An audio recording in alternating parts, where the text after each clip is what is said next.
যেই করুক না কেন এই দায়টা সরকারের উপর বর্তায় এবং সরকারকেই এটার সমাধান করতে হবে এবং এই বিচার করার মাধ্যমেই এই হামলার বিচার করার মাধ্যমেই ভবিষ্যতে যাতে এই ধরনের ন্যাক্কারজনক ঘটনার কেউ ঘটানোর সাহস না করতে পারে সেটা নিশ্চিত করতে সরকার বদ্ধপরিকর। এইভাবে আক্রমণ করে রক্তাক্ত করা এটা আমি মনে করি উদ্দেশ্য প্রণোদিত গভীর চক্রান্তের অংশ।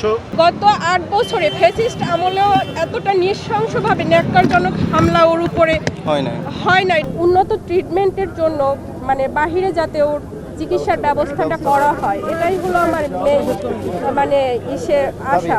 কারণ ওর গত যে 18 বছর সেই 2018 থেকে 24 পর্যন্ত ওর উপরে যে পর্যায়ক্রমে যে হামলাগুলো হয়েছিল তখন তো ফ্যাসিস্ট আমল ছিল। ওর ট্রিটমেন্টটাও আমরা ভালোভাবে নিতে পারি না, সেটা আপনারা গণমাধ্যম কর্মী যারা আছেন আপনারা ভালোভাবেই সেটা জানেন। তাদেরকে অবশ্যই গ্রেপ্তার করতে হবে এবং উপযুক্ত শাস্তি নিশ্চিত করতে হবে।